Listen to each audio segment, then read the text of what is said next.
আল্লাহ তাআলার কাছে অত্যন্ত ঘৃণিত। বিশ্বাসগত যারা মুনাফিক হবে তারা তো জাহান্নামের মধ্যে চলে যাবে, আর যারা আমলীগত মুনাফিক এদের ঈমান কি হয়ে যাবে? দুর্বল হয়ে যাবে। আল্লাহ সুবহানাহু ওয়া তাআলা আমাদের সকলকে বিশ্বাসগত যে মুনাফিক আছে এবং আমলীগত যে মুনাফিক আছে উভয় মুনাফিকি থেকে আল্লাহ রাব্বুল আলামিন আমাদেরকে বেঁচে থাকার তৌফিক দান করুক। সকলে বলি আল্লাহুম্মা আমিন। সম্মানিত হাজিরিন, আল্লাহ রাব্বুল আলামিন মুনাফিকের কার্যকলাপ সম্পর্কে বলেন। আল্লাহ তাআলা বলেন, ইন্নামাল মুনাফিকিনা ইউখাদিউনাল্লাহ ইন্নাল মুনাফিকিনা ইউখাদিউনাল্লাহ ওয়া হুয়া খাদিউহুম ওয়া ইযা কামু ইলাস সালাতি কামু কুসালা ইউরাউনান নাসা ওয়া লা ইয়াযকুরুনাল্লাহা ইল্লা কলিলা। আল্লাহ রাব্বুল আলামিন বলেন, ইন্নাল মুনাফিকিনা ইউখাদিউনাল্লাহ, নিশ্চয় যারা মুনাফিক তারা আল্লাহ তাআলাকে ধোঁকা দেয়। কাকে ধোঁকা দেয়? আল্লাহ তাআলাকে ধোঁকা দেয়। আচ্ছা বলেন তো, আল্লাহ সুবহানাহু ওয়া তাআলাকে কি ধোঁকা দেওয়া সম্ভব? ধোঁকা কাদেরকে দেওয়া যায়? ধোঁকা ওই ব্যক্তিকে দেওয়া যায় যে আপনার সম্পর্কে জানে না, যে আপনার সম্পর্কে জানে না তাকেই তো ধোঁকা দেওয়া যায়। আর যে আপনার সম্পর্কে অবগত আছে ওই ব্যক্তিকে কি ধোঁকা দেওয়া সম্ভব? আপনি বাজারে একটা গাভীন ছাগল নিয়ে গিয়েছেন, নিয়ে যাওয়ার পরে যদি বলেন যে আপনার ছাগলটা গাভীন নয়, গাব নেই, আর আপনি যদি বলেন যে ভাই এটা গাব, তাহলে যে ওই ছাগল সম্পর্কে ধারণা আছে তাকে কি ধোঁকা দেওয়া যাবে? যে জানে না তাকেই, যে ছাগলটাও গাব নয়, ওই ছাগলটাকে গাব আকারে বলে ধোঁকা দেওয়া সম্ভব। আল্লাহ রাব্বুল আলামিন কি বলতেছেন? ইন্নাল মুনাফিকিনা ইউখাদিউনাল্লাহ। আল্লাহ রাব্বুল আলামিন বলতেছেন নিশ্চয় মুনাফিকরা আল্লাহ রাব্বুল আলামিনকে ধোঁকা দেয়। মুনাফিকরা আল্লাহ তাআলাকে ধোঁকা দেয়। কিন্তু মুনাফিকদের কার্যকলাপ সম্পর্কে তো আল্লাহ তাআলা জানেন, তাহলে ধোঁকা দেবে কিভাবে? এই আয়াতের ব্যাখ্যায় বলা হচ্ছে ইউখাদিউনাল্লাহ অর্থাৎ ইউখাদিউনা রাসূলাল্লাহ। তারা আল্লাহ তাআলাকে ধোঁকা দিতে পারে না। কাকে ধোঁকা দেয়? আল্লাহর রসুলকে ধোঁকা দেয়। আল্লাহ তাআলাকে ধোঁকা দেওয়া সম্ভব নয়। আল্লাহ তাআলা বলেন ওয়া হুয়া খাদিউহুম, তারা তো আল্লাহর রসুলকে ধোঁকা দেয় না, আল্লাহকে ধোঁকা দেয় না, বরঞ্চ তারা নিজেরাই নিজেদেরকে ধোঁকা দিচ্ছে, নিজেরাই নিজেদেরকে ধোঁকা দিচ্ছে। আল্লাহ রাব্বুল আলামিন বলেন ওয়া ইযা কামু ইলাস সালাতি কামু কুসালা। আল্লাহ রাব্বুল আলামিন বলেন ওয়া ইযা কামু ইলাস সালাতি কামু কুসালা, যখন তারা নামাজে দণ্ডায়মান হয়, নামাজে যখন তারা দাঁড়ায়, কামু ইলাস সালাতি কামু কুসালা, একেবারে শরীরকে নিস্তেজ করে অলসতার সাথে, শরীরে মনে কোনো বল নেই, নামাজে কোনো মনোযোগ নেই, একেবারে বেখেয়াল, বেপরোয়া, উদাসীন, এমনভাবে তারা নামাজের মধ্যে দাঁড়ায়। জাস্ট তারা শুধু নামাজে আসে লোক দেখানোর জন্য। তাকে দেখানোর জন্য? আল্লাহ তাআলার আজমতকে বুকে ধারণ করে সেইভাবে তারা নামাজ আদায় করে না। নামাজ খুশুখুজুর সাথে তাদের আদায় হয় না।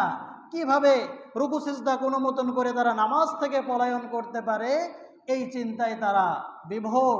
আল্লাহ তাআলা বলেন ওয়া ইযা কামু ইলাস সালাতি কামু কুসালা, যখন তারা নামাজে দাঁড়ায় একেবারে অলস, নামাজে একটা তৃপ্তি সহকারে এই ধ্যান রাখবে আল্লাহ তাআলা আমাকে দেখতেছেন, আমার রুকু সিজদা তাসবিহ তাহলিল আল্লাহ তাআলা সব কিছু শুনতেছেন, দেখতেছেন।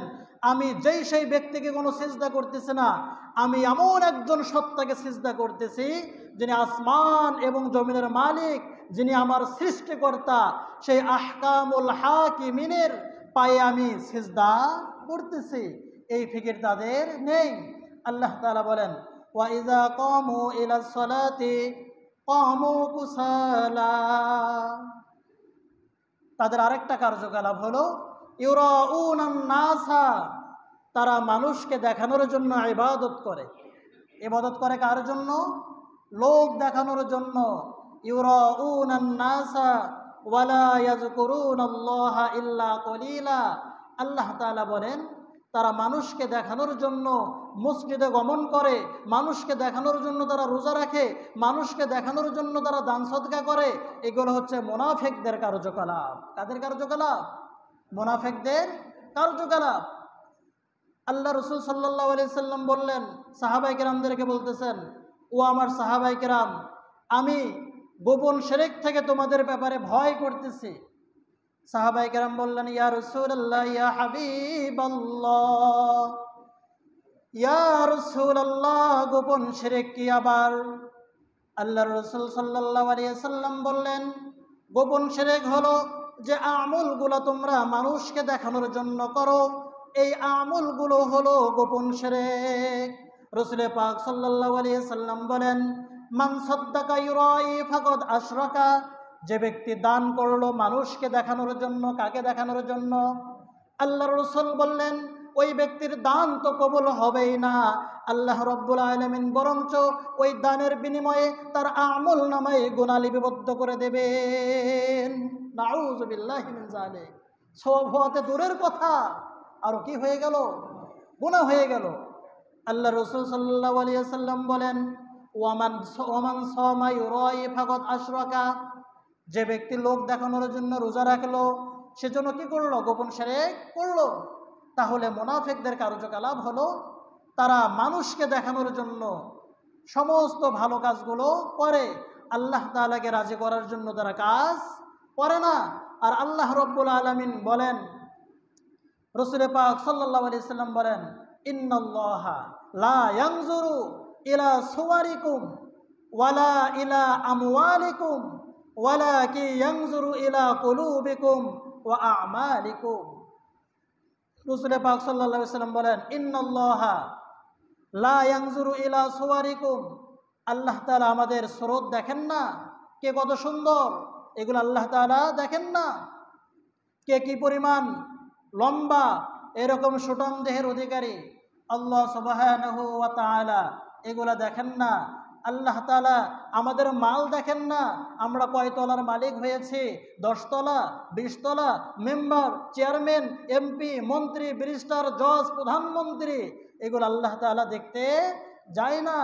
আল্লাহ তাআলা যদি এগুলো দেখতেন, তাহলে হযরতে আবু হুরায়রা রাদিয়াল্লাহু তাআলা আনহু এইরকম রাসূল পাক সাল্লাল্লাহু আলাইহি সাল্লামের সাহাবায়ে কেরামদের মধ্যে শ্রেষ্ঠ একজন সাহাবীদের অন্তর্ভুক্ত হতে পারতেন না। কেননা আবু হুরায়রা রাদিয়াল্লাহু তাআলার চেহারা কি ছিল না? ভালো ছিল না।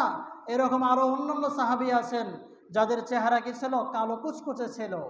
যদি আল্লাহ তাআলা ভালো মন্দর মানদণ্ড করতেন চেহারা, তাহলে তারা বড় বড় সাহাবী হতে পারতেন না। আল্লাহ রাব্বুল আলামিন, রাসূল পাক সাল্লাল্লাহু আলাইহি সাল্লাম বললেন, ওয়ালাকি ইয়ানজুরু ইলা কুলুবিকুম ওয়া আমালিকুম, আল্লাহ রাব্বুল আলামিন আমাদের কলব দেখবেন, আমাদের দিল দেখবেন, আমাদের আমল দেখবেন। আমাদের কি দেখবেন? আমল দেখবেন। আল্লাহ তাআলা আপনার বাহাদুরি দেখবেন না।